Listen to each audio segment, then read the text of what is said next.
I'm going to need more time because I'm representing a group called Sustainable Ketchum. So how long do I get? 8 minutes.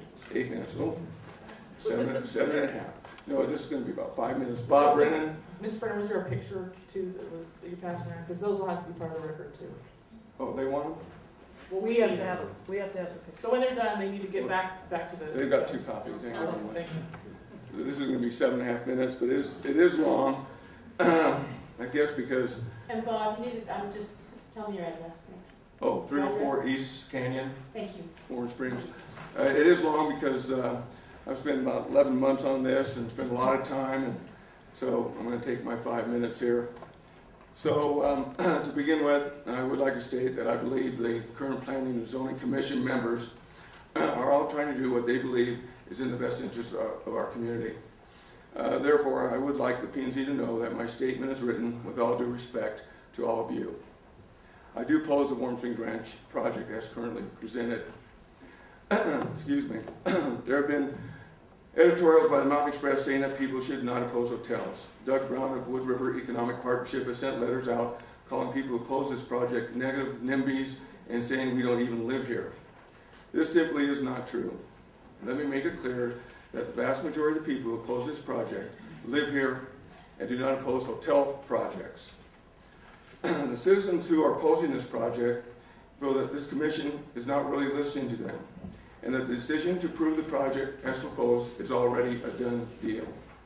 This has led to much frustration, confusion, and anger. As citizens, we would like to feel that the city is on our side and is looking for what is in the best interest of all citizens. We shouldn't have to be fighting the developers for what is right. The city should be doing that on our behalf. Responsible development is the job of the city, and at this stage, the P&Z. We would expect at the end of this process, you have read our opinions, answered our questions, and responsibly made your decision on behalf of the citizens of the community. I've been a land developer for over 30 years, and my first observation at the first P&Z meeting on this project that I attended last summer was I could not believe that this project, as presented, had moved beyond the city staff. The project was so blatantly outside the guidelines of the city comprehensive plan and the city PUD ordinance. My next observation was that the majority of this project is not a hotel at all, but a high-end single-family home, fractional ownership, and condominium project. I spent a considerable amount of time looking at our comprehensive plan and our PUD ordinance.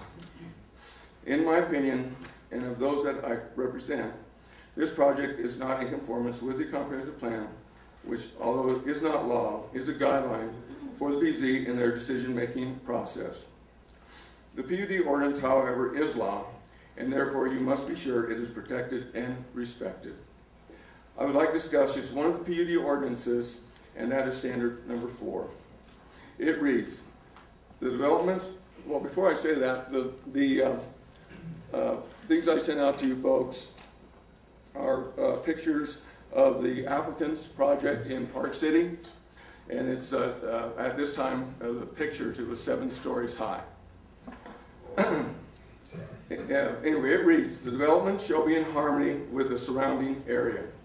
The definition of harmony in Webster's dictionary is well-balanced, consistent, conforming, compatible, proportionate, in unison with, exhibiting equivalence between different entities.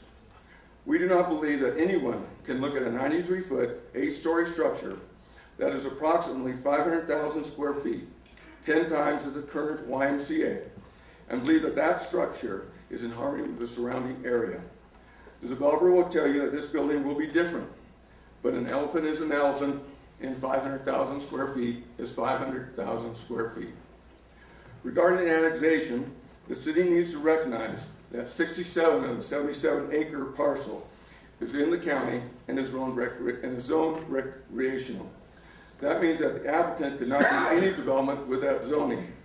The city, by annexing this property, is making the property go from being virtually worthless to being worth millions of dollars. This is a huge windfall for the applicant, and the city should therefore be able to ask for many concessions itself. Instead, in this case, it seems the applicant is asking for all the concessions. I have comments regarding last and I'm almost done. I have comments regarding last night's presentation by the applicant for whoever was here. The city had Winter & Company do an unbiased massing study that includes Winter & Company's interpretation of the compliance by the developers of PUD ordinance regarding bulk and mass. Winter & Company did not report back in favor of the developers, and the city staff report subsequently determined that it was only an interpretation by Winter & Company and therefore not conclusive. I may be wrong here, but it seems to me that the city staff should have been alarmed by the findings of Winter & Company. Instead, they seem to discredit the report. Winter & Company is a professional company with no personal agenda over this project. Their report should have been taken very seriously and should be taken very seriously by the P&Z. I would also like to comment on my attorney here, and Mr. Ed Lawson, he's the applicant's attorney, on his statement last night. Last night in his presentation for this project, he made condescending assertions in his Bears in the Park skit about those opposing this project, implying that we just want more and more. The truth of the matter is that the citizens of this community have legitimate concerns about the future of our largest residential neighborhood, and it should not be made fun of. Perhaps in reality, the applicant is the bear in the park because they are the ones asking for annexation into our city and tremendous waivers to build their enormous project. It is the charge of the P&Z and the applicant to assure compatibility and harmonious development between conditional uses and surrounding properties in the city at large. We are going to hold the P&Z to this proclamation. Although, as I've said before, we are not against hotels or development of any kind. We are adamant that this city does not approve this project as presented. It is too large and completely out of scale with the neighborhood.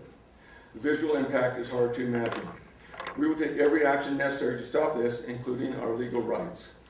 In summation, I still hope we can find a project on this sensitive site that will work for the majority of the citizens of Ketchum. If Warren Springs Ranch Resort can alter the bulk and scale of this development, then we can all get behind this project. Thank you for your time.